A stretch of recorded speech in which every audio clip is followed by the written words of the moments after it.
Welcome to tonight's Live Fully, Live Well webinar, Maximizing Mobility with Mandy Rohrig, Programs Consultant for CAN-Do Multiple Sclerosis.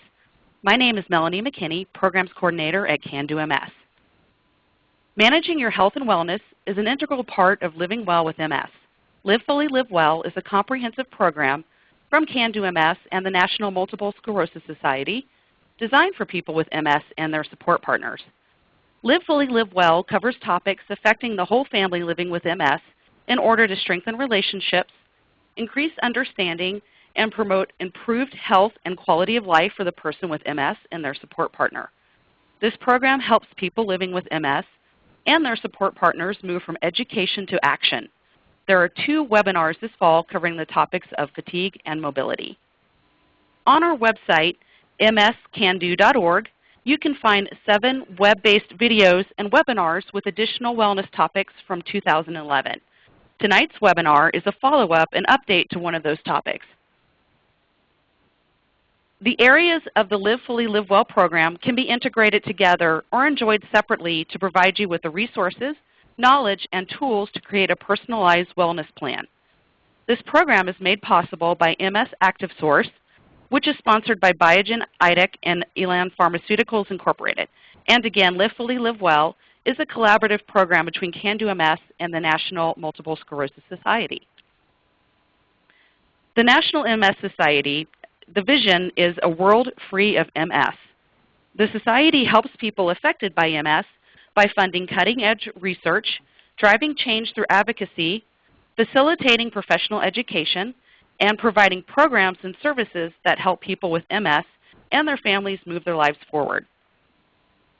CAN-Do MS is an innovative provider of lifestyle empowerment programs for people with MS and their support partners. We are the start of a whole new way of thinking about and living with MS. CAN-Do MS empowers people to move beyond their MS by giving them the knowledge, skills, tools, and confidence to adopt healthy lifestyle behaviors, actively co-manage their disease, and live their best lives. And a few items before we get started this evening. Mandy will be addressing questions at the end of the presentation, and we encourage questions and comments throughout the presentation. We will answer as many questions as time allows. To ask a question, type your question in the chat feature, which is located on the left side of your computer screen. To submit a question, type in the small box that says chat. This presentation is being recorded, and it will be archived on CAN-Do MS's website. You can view this presentation again or check out the other Live Fully, Live Well archived webinars. And for those of you who are attending live with us tonight, you will receive an email tomorrow with copies of the PowerPoint presentation. And we have a wonderful speaker lined up for us this evening. Mandy Rohrig, a physical therapist, graduated from Nebraska Wesleyan University with a bachelor's in exercise science and a minor in Spanish. She received her doctorate of physical therapy from the University of Nebraska Medical Center in Omaha, Nebraska. And she is a member of the American Physical Therapy Association's neurological section. Mandy currently works in an outpatient physical therapy setting where she specializes in the rehabilitation of individuals with neurological conditions with a special emphasis in the treatment of individuals with MS, as well as balance and vestibular disorders. Mandy is certified in LSVT Global Big Treatment for individuals with Parkinson's disease, and she is actively involved in the EMS community in Omaha. She regularly consults and presents to local exercise support groups, and she is currently serving on a committee for the National MS Society's Professional Resource Center. She's been a staff member for CAN-Do Multiple Sclerosis since 2007. And before we get started, we have our usual survey that we do just to find out who is on the call with us this evening. So if you don't mind just telling us a little about yourself, if you're a support partner, person with MS, etc. Oh, we have some healthcare professionals on this evening. That's wonderful. Great. There we go, and our support partners. So with that, I will turn the presentation over to Mandy. Great. Thanks, Mel. Thank you, everyone, for joining me this evening on this second eve of Thanksgiving. So welcome. The title of the presentation, again, is Maximize Mobility, Achieve Independence. We'll start with a very generic Webster definition of mobility. It says the quality or state of being mobile, movement of people within a population. Those are very generic definitions, but we do like to refine that a little bit in the therapy world as movement of the body from one point to another within the home and community. So keep those in mind as we proceed forward. Primary objectives for our presentation today, we're going to identify the mobility issues that are influenced by MS, identify our mobility team, explore and investigate mobility concerns, and then discuss the influence of support partners and how they can help with your mobility challenges. So let's talk briefly about some of the mobility-related issues that MS influences. This is a bit of a laundry list, so balance and coordination, so the timing and the sequencing of muscles, strength, primary weakness, which is caused by the disease, and secondary weakness, which may be the result of disuse or decreased activity. Spasticity, which is characteristic of central nervous system issues.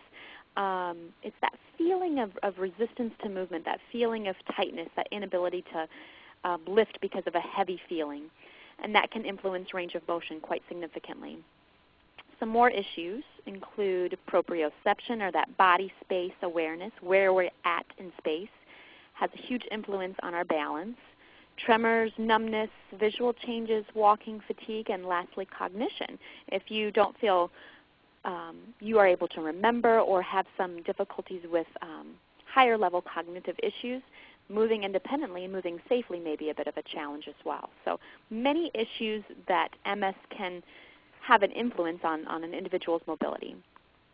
So who can help us? Who can help us work through some of these mobility challenges, these mobility obstacles? Well, it does involve a team, and the team is going to help to identify goals that are functional and meaningful to the individual with MS and the support partner or partners. And the overall goal of everyone is to maximize and achieve independence and improve overall quality of life. So who is the team? Who is our team members? Well, the captain, the leader of the team, is the individual with MS. We believe that the individual with MS is always the center of the team. Other contributing professionals are your neurologists, your physiatrists. And physiatrists, if you're not familiar with them, they are physicians who specialize in movement and specialize in mobility specifically. They work pretty closely with the rehab team. Physical therapy, walking and balance and strengthening are their points of emphasis. Nursing, OT, occupational therapy, they emphasize a little bit more with adaptive equipment and ADLs, which are activities of daily living. Speech therapy can help with fatigue and cognition. And then lastly are the orthotists and the vendors that help with wheelchair modification and bracing needs, as well as some vehicle modifications. So what are some common mobility issues that we're going to discuss among folks who have MS? We're going to first discuss some transitional movements, followed by walking and some of the issues related to walking. We'll go next and talk about wheeled mobility, and lastly, the influence of support partners. So transitional movements. Here are some of the basic transitional movements that we all go through on a daily basis. Bed mobility, so rolling and getting in and out of bed. Transfers around the bathroom, between chairs, in and out of chairs, as well as in and out of the car or on and off the floor. So we have some nice pictures here. Here are some things that can help with bed mobility. So we've got some nice bed rails here. I'm going to go ahead and use this accent pen and let me know if this helps you guys. And then you also have a Hoyer lift. For those individuals that might be a bit more involved, are some options you can use, adaptations for the bedroom. Bathroom. We have a shower chair, a sink that might be slightly lower, and more importantly, these grab bars. I think what's important to note that bedrooms and bathrooms, in my opinion, are not the time or the place to practice balance or to be fancy or try to do anything extravagant. We want to use these types of tools to conserve our energy, and so we're not wasting our time or energy on these types of activities, transfers that aren't meaningful. They're not joyful. They're not going to bring pleasure to your life. They just have to be done. So use these tools to help you get through and get through safely. Also, as a side note about towel racks and towel rods, I have many patients who like to use towel rods as grab bars. And towel rods are designed to support the weight of a towel, not a person. And what I would really encourage you guys, I know you just might need a touch for support, for a little bit of balance, but it only takes a moment for that to evolve from just a touch to maybe needing a little bit more support to prevent a fall. So I would encourage everyone to consider grab bars more so than towels as those resources for that touch balance. Other types of tools to help with transitional movements, we have the commode, raised toilet seats, one with bars and handles and one without.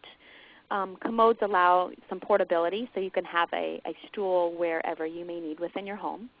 And then over here is a tub bench. And the difference between a tub bench and a shower chair is the tub bench have two legs on the outside of the tub, then you have the tub threshold, and then you have two legs inside of the tub. So a shower chair would have all of the legs inside the tub already. So again, use your PT, use your OT to help you determine which might be the most appropriate tools and aids for you. Here are some more options for transitional movements between surfaces. So if perhaps you're someone who's a bit more involved and you have someone aid you with transfers, often transfer discs, and this is what this is, can help you prevent from getting your feet a little tangled. So that's a nice option. Good for cars in particular. Lift chairs are also valuable options if you're someone who is more involved. And lastly, as a comment about floor to standing transfers, they're highly individualized, and they're often very challenging, as you all may know if you've ever experienced a fall. So definitely talk to your PT, talk to your OT about what method might be best or most appropriate for you to effectively get on and off the floor. But in all reality, we like to prevent a fall from the get-go, but if you ever want to get to the floor intentionally, talk to your rehab team about helping you.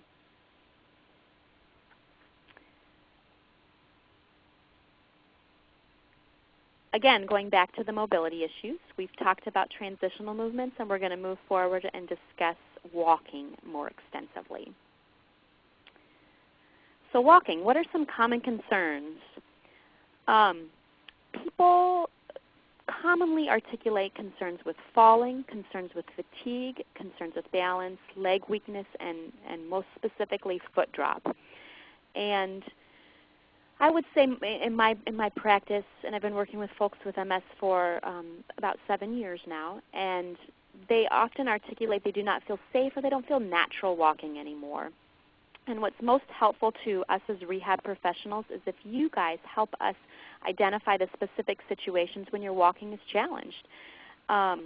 So whether it be in the grocery store or maybe in the evenings, maybe in the backyard, or when you're walking on a certain kind of carpet, those situations allow us to better determine what mobility aids are most appropriate for you, as well as what exercises might be appropriate.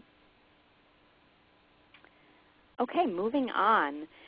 Walking biomechanics. Now this looks like a very complicated slide, and it is somewhat. It has a lot of information. But I believe before we can really talk extensively about walking concerns and deviations involved in walking, we must first discuss normal biomechanics of walking. And this diagram does a nice job of illustrating all the phases of gait cycle. And it's relevant because we do need to have a good understanding of how the muscles are coordinated, how they're timed, and the sequencing of their firing. So there are two phases. Let's break these down, two phases. First phase is the stance phase. Second phase is the swing phase. So the stance phase corresponds to when this black leg or this dark leg is making contact with the ground. That is the stance phase. The swing phase of walking corresponds to when the dark leg is swinging through or when it is not making contact with the ground. Here are a list of the primary muscles that help with walking.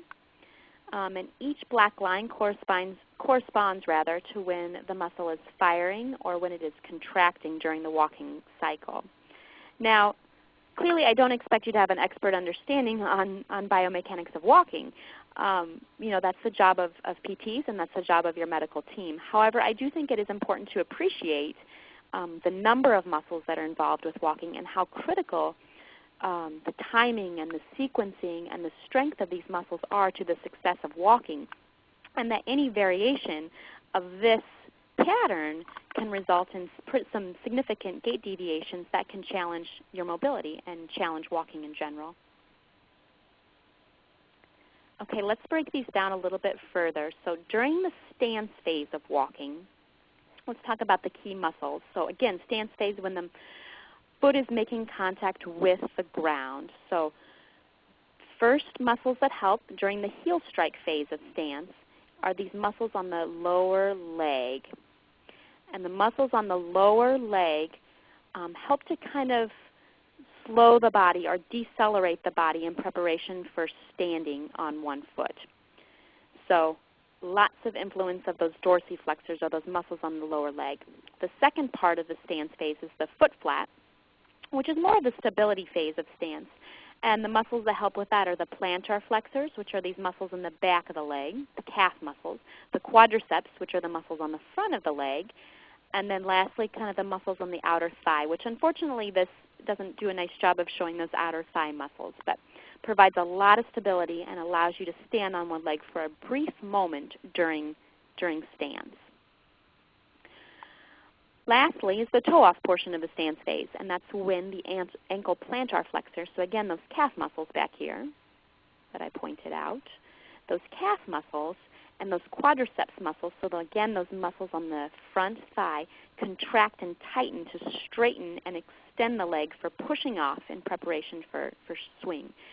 I think, again, don't get too hung up on all the muscles, although I think it's fascinating, otherwise I wouldn't be a physical therapist clearly. I think it's amazing how this can all happen in such a brief period of time.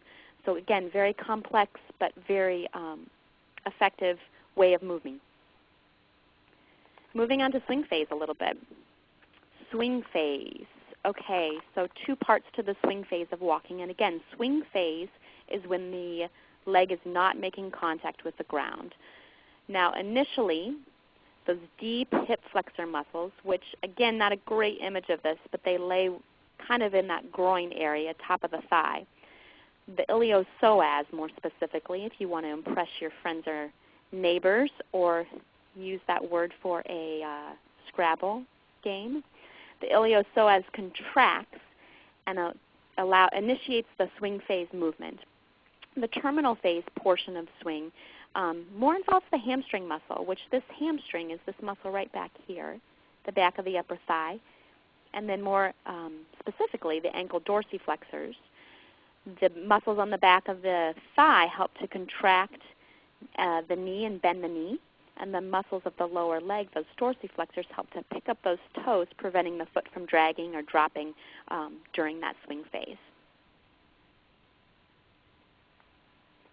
So we have a couple videos.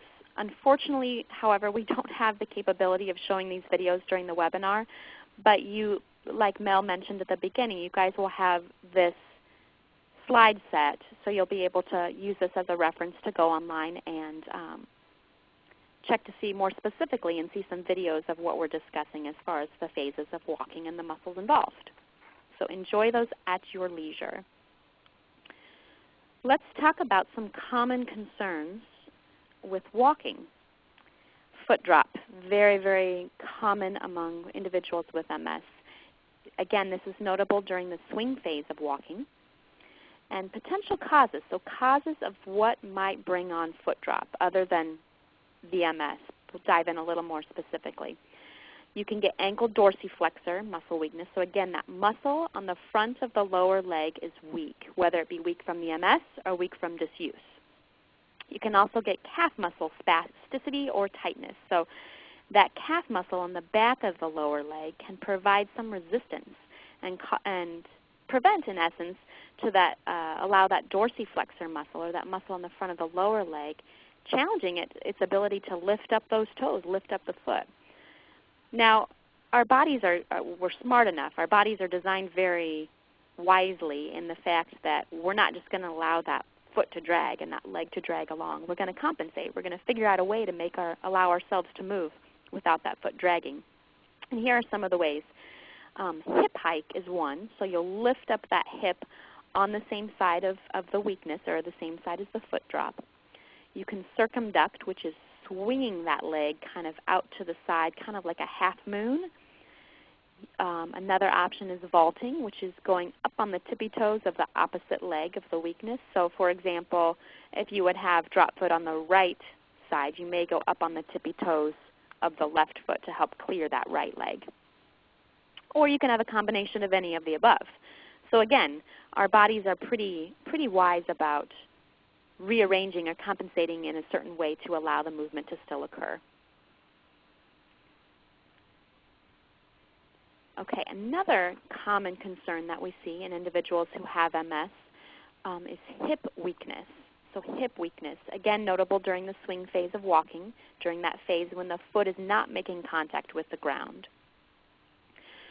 Potential causes, there's really only one, commonly there's only one cause, and that is the hip flexor weakness. So again, that deep iliopsoas muscle on the front of the upper thigh, groin area is often very weak. Again, compensations are very similar that you might have with foot drop, with the exception of the lateral trunk lean, which is a lean that you might get to the opposite side of the weakness. So again, if we use the right leg as an example, you would lean to the left side to help kind of swing that leg through. So let's move beyond these walking concerns and talk about how we can start managing them. So some options are some assistive devices and braces, and we'll go through these options. But I think it's also important to note that it's appropriate to have different devices for different times of day. I always encourage my patients to not feel like they're married to one device. You know, maybe you have one device you use at home in the house, and maybe you have another device that you like to use when you're in the community, and maybe a different one when you go to the grocery store. So again, don't feel obligated to just one device. And lastly, consult with the rehab team before you purchase. And I really highly encourage this, especially in this environment of ever-changing dynamics of insurances and healthcare, that you consult with your rehab team, because often insurances will have restrictions and requirements for the purchase of such devices, and you don't want to waste your valuable hard-earned benefits on devices that simply aren't appropriate or aren't going to help you. So, okay, let's start talking about some different devices. Let's talk about the single-point cane first.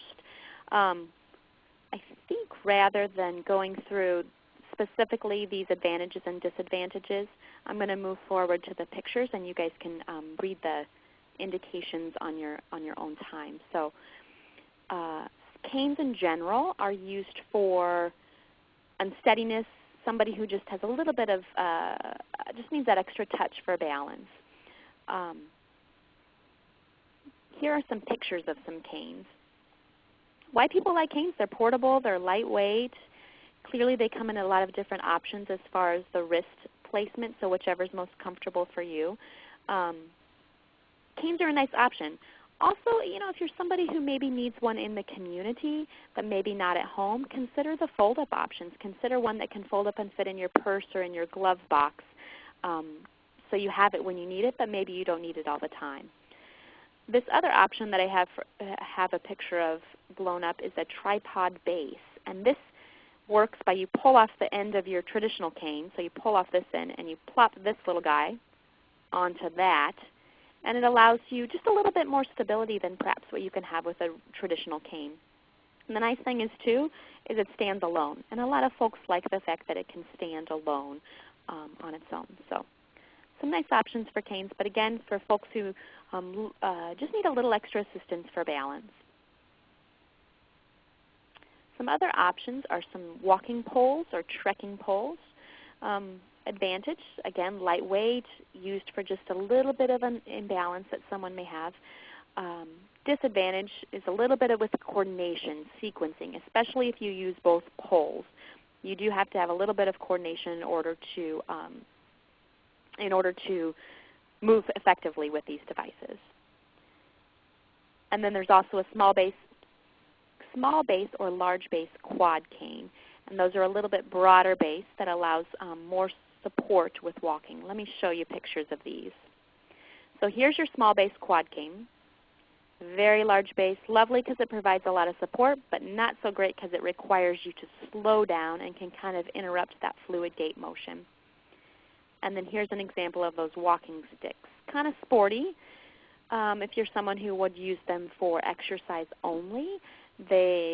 Some research indicates you burn a few more calories. So if you're going to load up on turkey in a couple days, maybe you want to get some trekking poles. So here are some images of some individuals using these devices. One thing I want to note is this gentleman's posture is not what we like. So make sure when you use canes, talk to your rehab team about fitting it appropriately for you, because leaning forward can influence your balance. If you're leaning forward, it's going to shift your center of gravity and potentially make you at increased risk for falls. So be aware of your posture when you use canes. And here's a gentleman who clearly is enjoying the use of his walking poles, so trekking poles. Moving on to some crutches are some additional cane options. Forearm crutches, and I'm going to move to the next one so you guys can see the picture. The forearm crutches, these go around the forearm just like the name indicates. And what it does is it provides a little bit greater distribution of your weight through the entire arm, not just in the wrist. They do have lightweight options, which are good for individuals who have higher levels of fatigue. The disadvantage, though, goes back to that coordination and that sequencing if you decide to use both canes or both sides. Another good option that's relatively new, so unfortunately there aren't as many providers, is a strong arm cane or a strong arm crutch. And I put the website up there for you guys too. I'm going to move to the next slide so you can see the picture. It's kind of a nice blend of a lost strand or a forearm crutch and a traditional cane. So it wraps around the forearm, again, to distribute that weight and provide you a little more stability, but it has a single point like a traditional single point cane. So again, a nice option. I have a lot of patients who prefer this over a traditional cane, mainly because there's less perception of handicap. It doesn't look like a cane. It doesn't look like a forearm crutch. So I have a lot of individuals who have found this to be their device, the device that works best for them. Moving on to some walkers. Two main types of walkers that we'll talk about. One's a standard walker. Standard walkers have 4 prongs, no wheels at all. They're lightweight, portable, foldable. The unfortunate piece about it is you do have to stop, pick it up, set it back down, stop, pick it up, set it back down. So that repeated pattern can often interrupt that fluid gait pattern that we like to see. And then the 2-wheeled walker allows for slightly more fluid gait pattern, however, isn't quite as effective on a variety of surfaces or stairs or plush carpet, grass, things like that. Let me show you a couple pictures of these. You can get larger wheels. That does help with the 2-wheeled walker option as far as different surfaces.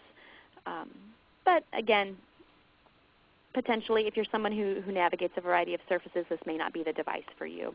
And then your standard walker, which in my opinion, I'm glad to see that they're used a bit less often. Rarely do I prescribe this to people. So, other types of walkers is a 4-wheeled walker. 4-wheeled walkers can have brakes, or they can have retractable wheels to kind of control the speed. I'm going to advance to the picture of this. So four-wheeled walkers, here's one with brakes, one with the retractable wheels that kind of just slow you down a bit. The advantage to the four-wheeled walkers are you're going to walk much more smoothly, much more fluid gait pattern, but you certainly have to have adequate grip strength to prevent this from rolling away from you. So grip strength and grip endurance is an issue when you're using a four-wheeled walker. Similarly, you do have the opportunity to sit, which is a huge advantage for individuals with fatigue or individuals who have lower extremity endurance issues or leg endurance issues. Another option is the U-step. U-step is typically, I shouldn't say typically, more commonly used with individuals who have Parkinson's disease, but we're starting to see it a bit more in those folks with MS as well. The U-step, the primary difference is you squeeze these brakes to go. So it's different from a four-wheeled walker in the fact that you squeeze to go, you release to stop. So again, really exceptionally strong hand endurance is going to be critical to an individual who might have to use a device like this. Again, a bonus, you've got that seat. So if fatigue is an issue, you always have an option to sit down. All right, let's move forward and talk about other mobility aids and devices that can help with walking.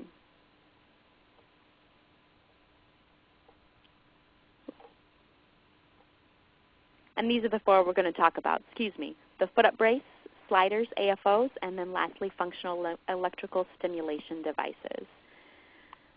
So the two concerns will be foot drop and then the hip weakness that we're going to talk about with respect to the devices that are available to help with walking. So again, foot drop, swing phase of walking. Keep that in mind as we proceed through these.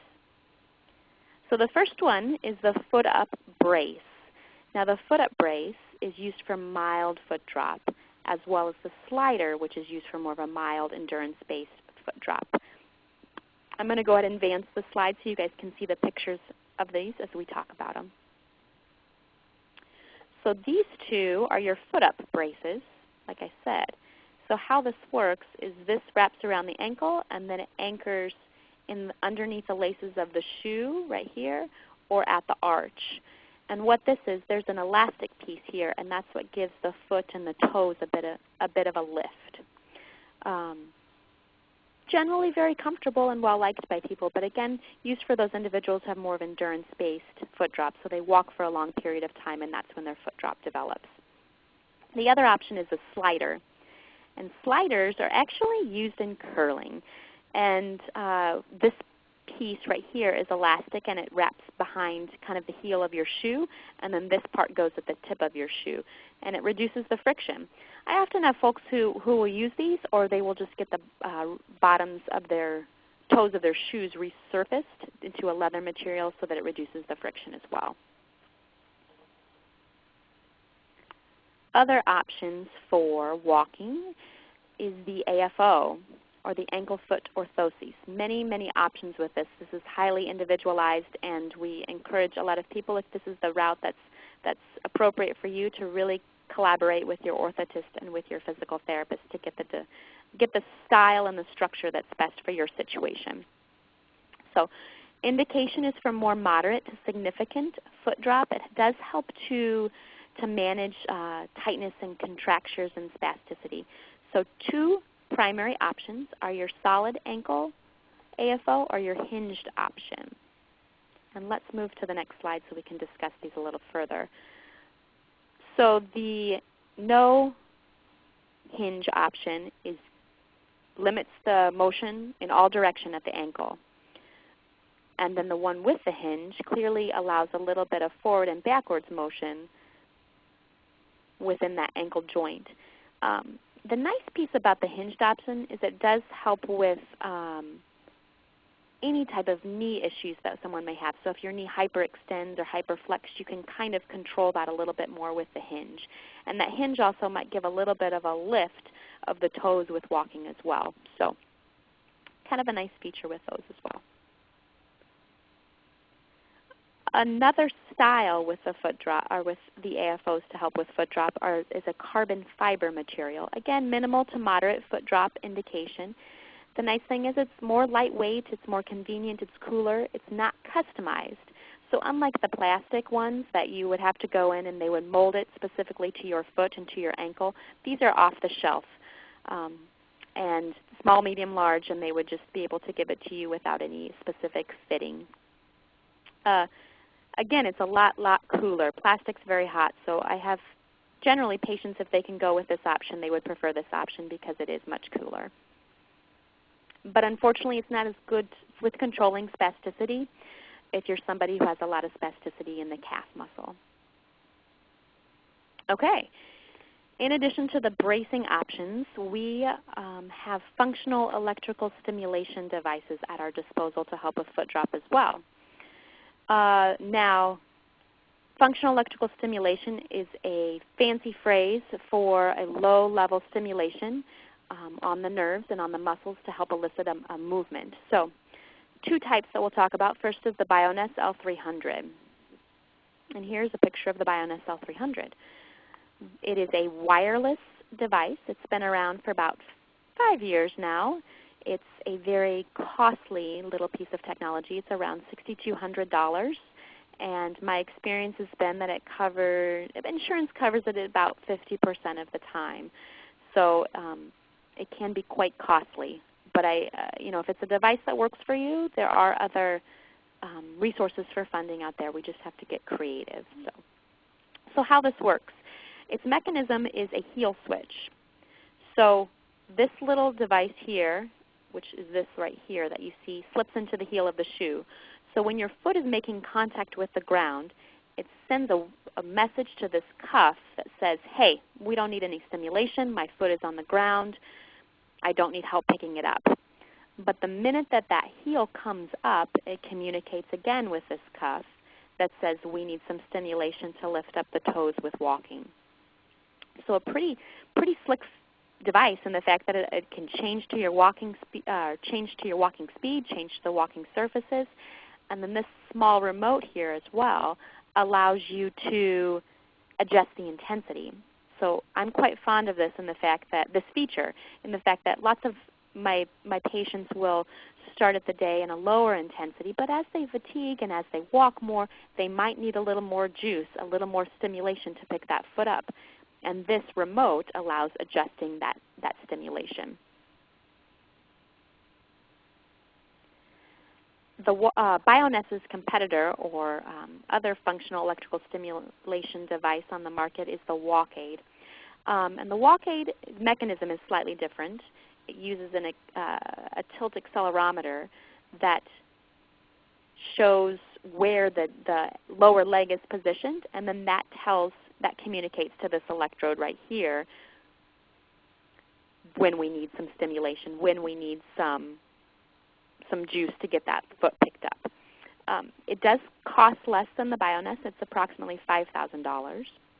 And some folks like it because there's one piece versus two pieces, versus three pieces rather, and you can use it without shoes. So if you're someone who likes sandals or to go barefoot, this might be the better option for you. But again, same concept as the Bioness, just different mechanism and different setup. So let's move forward and talk about hip weakness. Two devices that can help with hip weakness. Again, that's hip weakness, that is that deep hip flexor muscle that has trouble swinging through during the beginning of swing phase of walking. The first one is the hip flexion assist device. You can use it on one side or both sides. And I'm going to show you a picture of this because I think these advantages and disadvantages will be more apparent.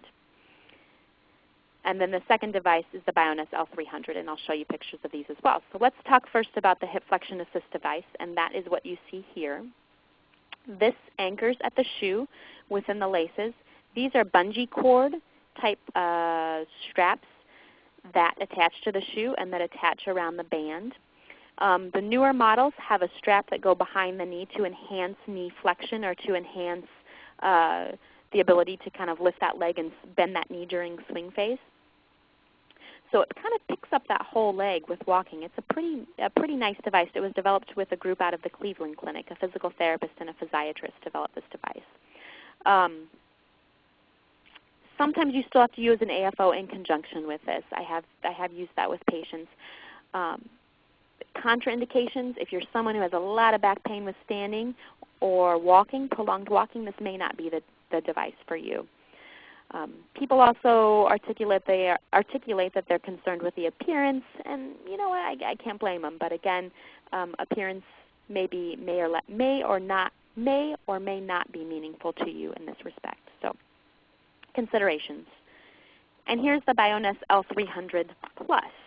So the L300 Plus was approved back in May of 2011, I believe, and we're just starting to get trained in it as physical therapists and orthotists. And what it does is it communicates. So here's the L300 Plus. It's a thigh cuff, and it has electrodes that stimulate the muscle on the front of the leg, that quadriceps muscle, or stimulates the muscle on the back of the leg, the hamstring muscle, to help with walking. Now, the really cool thing about it is it does communicate with this lower leg cuff, so you're having that entire lower extremity coordination that we saw way back in that diagram with the black lines and all the muscles. You're seeing that coordination, and that these two devices together are helping create that fluid walking pattern that's normal and characteristic of the gait cycle. So kind of a newer, cooler device that we're going to see more of, I think, as it becomes more prevalent. So I have about a half a dozen patients who use it now and have been very happy with it. So definitely talk to your rehab team if it's something that's appropriate for you. Some other more tech-friendly devices to help with walking is the Honda Walk Assist device. And this is just a motor that helps lift the legs either forwards or backwards. So it's a pretty complex system, and it's still being researched and tested in patients. And I just read about the Functional Electrical Stimulation Clinic out of the Cleveland Clinic in Ohio, and they're using some implantable electrodes. I don't have a slide about this, but implantable electrodes in the body itself along the nerves to help individuals with incomplete spinal cord injuries with walking. So again, potentially maybe down the road this will also be a technology and a tool that will be used for folks that have MS as well. Okay. Moving on to wheeled mobility. A couple different options of wheelchairs, and I won't talk too extensively about these, but two different types. This is a transport chair right here, and this is a traditional manual wheelchair that someone can propel themselves if they wish. I circled those two wheels because that's the primary difference between the two. The transport chair, you have to have somebody push you. The manual wheelchair, which can be a lightweight or sports options if you wish, can be propelled manually, and you can do that independently on your own. Let's talk a little bit about some scooters now. So with scooters, primarily indicated for individuals with limited walking endurance. They may still be ambulatory, but they need a little extra assistance if they're going to go shopping or they're going to do some power shopping at Target, Walmart during Black Friday. So that's when a scooter might be appropriate. And then the more involved option would be a power wheelchair. Now I'm not going to go too extensively into the details of scooters and power wheelchairs because there are so many options. But keep in mind, because there are so many options, to use your rehab team, use your healthcare team, use those people, those support systems around you to help determine what is best and what is most appropriate for your situation. I had a patient recently. She was so excited. She got this great wheelchair, and she loved using it, but it wouldn't fit in every room of her house. So little things like that. Make sure you incorporate everyone who's involved in your life to help you troubleshoot any problems or obstacles you may run into. So let's move on from wheelchairs to talk a little bit about exercise. Now, when many people think of mobility, they think of exercise as well. And I don't want to go into too much detail about exercise programs because you can watch a webinar about that. However, I do want to talk briefly about it to help you recognize that there are certain exercises that may help enhance your mobility and that may help complement some of these devices that we've talked about. But there are the general components of your exercise program. Let's talk about these deviations that we've been discussing intermittently through the program. Exercise can help manage the mobility limitation of foot drop. We talked about how the calf muscle, so the muscle on the back of that lower leg, can provide resistance or restriction, not allowing that muscle on the front of the lower leg to pick up, thus causing foot drop. So one way that we can manage foot drop through exercise is to really emphasize a calf stretch. So this gentleman is showing you how to do a calf stretch in sitting, and this gal is showing you how to do a calf stretch in standing. Similarly with foot drop, you have some weakness potentially on the front of the lower leg. Well, rather than doing, just sitting there tapping your toe, which isn't very functional, every time you do a sit-to-stand transfer, so you come from a seated position to a standing position, those muscles on the front of the lower leg have to activate. They have to fire in order to help you come to standing. So what a great functional exercise to help not only manage your foot drop, but to also help you with strengthening and to help with those sit-to-stand mobility challenges that you may or may not have. Plus, there's a strong correlation in general, just as a side note, there's a strong correlation between ability to get in and out of a chair without using your hands and fall risk. So keep that in mind. Next time you get out of that chair, do you really need to use your arms, or maybe you can do it without? Use that as an opportunity to strengthen your legs and to practice your balance. So if you want some more information about exercise, because we didn't cover it extensively during this webinar, certainly watch the webinars that are archived and the upcoming webinar. I'm sorry, there aren't any upcoming webinars about exercise. Watch the webinars that are archived on the Can Do website. So moving forward, how do we move forward? How do we have our support partners help us along the way? I think a huge priority, and I don't need to tell you this, the obvious priority is having that dialogue between the support partner and the person with MS. Once you guys have discussed what your priorities are, then bring in the healthcare team. And together as a group, we decide how can we maximize safe independence. There may be times of day that the individual with MS wants assistance and does not want assistance. So for example, maybe they want assistance on and off the toilet, but they don't want assistance in and out of the chair in the living room. They want that opportunity to practice and do that independently on their own. So respecting those boundaries for both are important. Support partners want to help, but you don't want to help too much, and vice versa. People with MS want help, but maybe not all the time. So take into consideration and respecting those boundaries is important. And creating that environment that suits that and fits that mobility level is also a priority. So we hear this very often in the world of physical therapy. People don't like to use mobility aids. And to be quite honest, I like that fiery reluctance. I like that about folks with MS. So they don't want to give in to their MS. They don't want to feel handicapped. They don't want others looking at them differently. They would rather rehabilitate. They would rather exercise than to use these aids. And again, I respect that challenge and that give and take that happens. But I would really encourage everyone to strive to find that balance between accomplishing a task effectively, efficiently, and correctly, and rehabilitating it. Exercise programs shouldn't be ever evolving. So use those rehab professionals, use your PT, use your OT to help you get through those obstacles and get through that reluctance to find what might be best for you.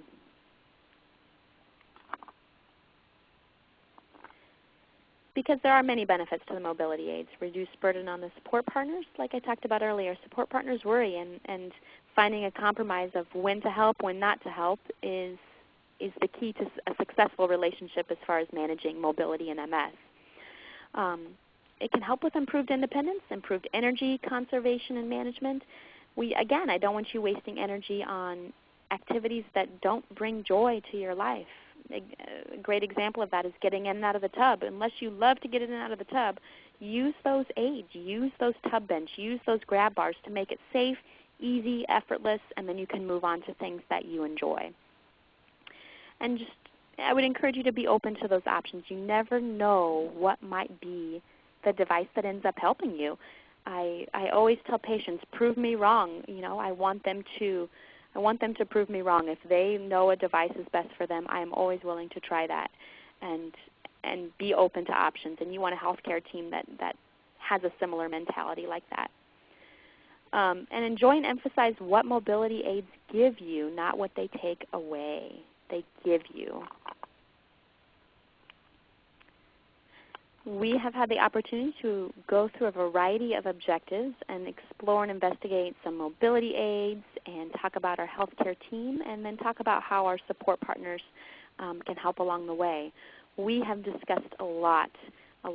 So I hope we can continue this discussion if you have additional questions. But in conclusion, you know you have maximized your mobility and you've achieved your independence and maximized your independence if you can still complete activities, even though it might be in a slightly different way than what you did before.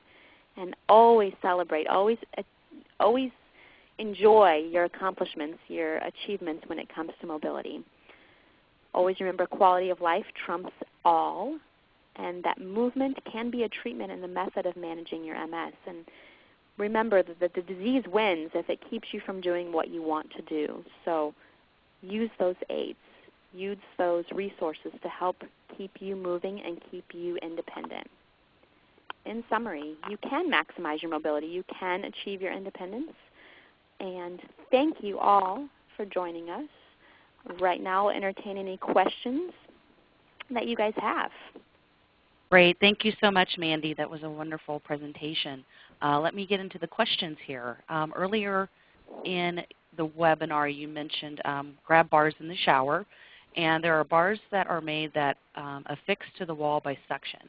And this person's wondering your opinion on those. Do you find them to be safe? Do you find that they actually work for individuals? Wonderful question. I personally, and this is my personal professional opinion, I am personally not a fan of the suction ones. I have a 15-month-old son, and I have a suction plate for his high chair, and he can pull it off every time. So I guess what I'm trying to allude to is that, you know, do you want to trust your risk for falls or trust your stability on something that is suctioned to a wall? I am a larger proponent of getting a grab bar that is adhered securely to your walls. So great question, though. Great, thank you. Another question is, can sliders be used with AFOs? Great question. I have used sliders with AFOs, so absolutely. What I would encourage you, though, first is make sure your AFO can't be modified. Can't be modified to encourage better lift of your toe first. And I say that because I don't want to, we want to minimize equipment. I don't want you to have to put on your AFO and then put on your slider. That's just a lot of steps. So if you can get an adaptation or a change to your AFO, I would try that first. And then if that doesn't work, then absolutely try a slider or even try resoling the toe or the front portion of your shoe to some smooth leather. That might reduce enough friction for you too. Then again, you wouldn't have to do the step with the slider. So great question. Wonderful, thank you. Another question is, when you were talking about the disc, I had a few people ask where you would be able to find that equipment. Do you have suggestions on where someone can begin to find equipment such as disc? Sure. Well, I'm coming out of Nebraska, so I can tell the places locally for that specifically. But I would start with just checking online. Just do a traditional Google search for a transfer disc, and you will pull up enormous references for where you can buy them online. Also, if you do have a PT or an OT, call them and ask them where you can purchase that locally. Great. Another question is, are there any special kinds of shoes that are better to wear for a foot drop? That's a tough question. There are, as you all know, there are very many options out there available for shoes. I don't endorse one particular brand over another, so I would really encourage you to maybe consult with your PT to find what might be best suited for yours. If you do have foot drop, maybe you need a device though to help with the foot drop, and then that would probably dictate a little bit more what kind of shoe you might need. Great, thank you. Another question is, how can a mobility device strengthen the weak side of the body with MS, and is that possible? How can a mobility device strengthen the weak side?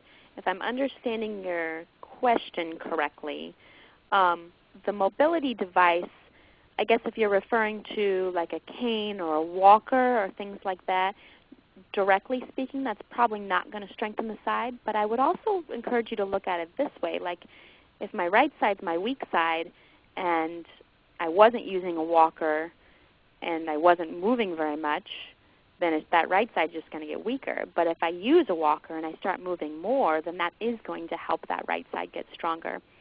Now, if you're referring to some of the functional electrical stimulation devices or some of the other bracing options, there is some potential for neuroplastic changes, which is reorganization of the central nervous system with some of those functional electrical stimulation devices, and that can potentially help with strengthening and help with overall movement. So I hope that answers your question. Great, thank you. Another question is, do you have suggestions for particular mobility aids for walking on trails or maybe the beach? Oh, good question. Well, if you're someone who has foot drop and you want to walk on the beach barefoot, the walk aid might be a better option for you. And if you're walking on trails, which would mean you'd probably have shoes on, like tennis shoes, the Bioness might be a slightly better option. But I would also probably encourage you, if you're someone who's walking on trails or on the beach, maybe get some trekking poles or some of those walking sticks to help with balance, because I know there's some unpredictability when it comes to those surfaces. So I hope that helps. Great. Another question is, and I haven't heard of this, what is your opinion of a tool called the Hurricane? The Hurricane? I haven't heard of that. Is it H-U-R-R-Y? Whoever's yeah, and then cane. I thought maybe you had heard of this one. I have not heard of that. I will look that up, though. Thank you for whoever had that. Yeah. I'm sorry I don't have an opinion. Another question I have is, someone's wondering if you use the, sorry if I mispronounce this, the Locomat or the Tibian bionic leg when working with your patients on their gait patterns. I personally do not, but because I'm in an outpatient facility, but I definitely know of facilities here in the community who have those at their disposal and do use them and have had good success. So yes. Great. I think we can get maybe one or two more in here. Someone asked about a rolling stool to maybe use in the bathroom or the kitchen. Do you have an opinion on that or any suggestions? Like a rolling toilet, or like a rolling, just a stool, sitting stool? I'm taking it to be just a rolling stool. Okay, stool. I often like that because it's a good energy management tool, but also keep in mind that a brake option might be nice. So like an office chair that would allow you to elevate it but that you could put the brakes on would be good, because I would hate it for it to get away from you when you're trying to move around. But yeah, I like those, especially if you're cooking and you want to go from the stove to the refrigerator and back. That might be a nice option. Yeah. Great, thank you. And I just see here in the chat that someone is letting us know that the Hurricane is advertised on television and I guess is available on Amazon. Ooh, okay. So thank you, Allison. We've got some homework. Yeah, that's interesting. I will definitely look that up. I appreciate that. We learn just as much from you guys as you do from us. definitely a team, a collaborative effort. So thanks, Allison. You know what? We're at the top of the hour, so we're out of time for questions. I see here that you have a slide with some references on it. Didn't know if you need to speak to those. Again, everyone will get. Yeah. And again, everyone will get a copy of the slides tomorrow as well. So you will have all of this information at your fingertips. And before I go into the conclusion, again, thank you, Mandy, and everyone that was here this evening. Great questions and some great suggestions from you all. And I also see that someone started using a 4-roller walker, and she's saying that she's actually learning to run, which I've never done before thanks to my walker. So she's pretty excited about going to that tool. So I just wanted to share that. That's really great. That's awesome. Big hug and high five to whoever's comment that was. All right. Well, let me tell you all about our upcoming webinar in December, which will be on December 11th at 8 p.m. Eastern Time. And the topic is Managing Depression and Mood Issues with Dr. Roz Kalb, who is a psychologist, and Dr. Alex Ng, who is an exercise physiologist. And you can register for this webinar on CanDoMS's website, mscando.org. And just a quick reminder that we're offering a prize for one lucky winner who joins us live this fall for 3 of our webinars. And for example, if you've only joined us for 2 webinars this fall, there's still the December one, and the Managing Depression and Mood Issues, and attend that and you can make it 3. But again, we will pick one individual at random who has attended 3 of the webinars, and the winner will be announced and contacted on Monday, December 17th by email and or a phone call. So good luck, everyone. And the prize is a copy of our new book that was released this summer, The Can-Do Multiple Sclerosis Guide to Lifestyle Empowerment. And this book was co-authored by several Can-Do MS programs consultants, and it was edited by Pat Kennedy, who is a registered nurse and a nurse practitioner who's a nurse educator, and she's a longtime programs consultant on our Can-Do MS staff. So please join us live from the convenience of your home or office at no charge to you. And again, you can register for all of our webinars at mscando.org under programs. And for those of you, again, who are participating live tonight, once the presentation is over, you'll see a survey appear on your computer screen. And if you could please take a moment to complete the survey and help us continue to improve our webinars, we'd appreciate it. We'd love to get everyone's feedback and input. And you will also receive a copy of tonight's webinar slides by email. So thank you, everyone, and have a great evening.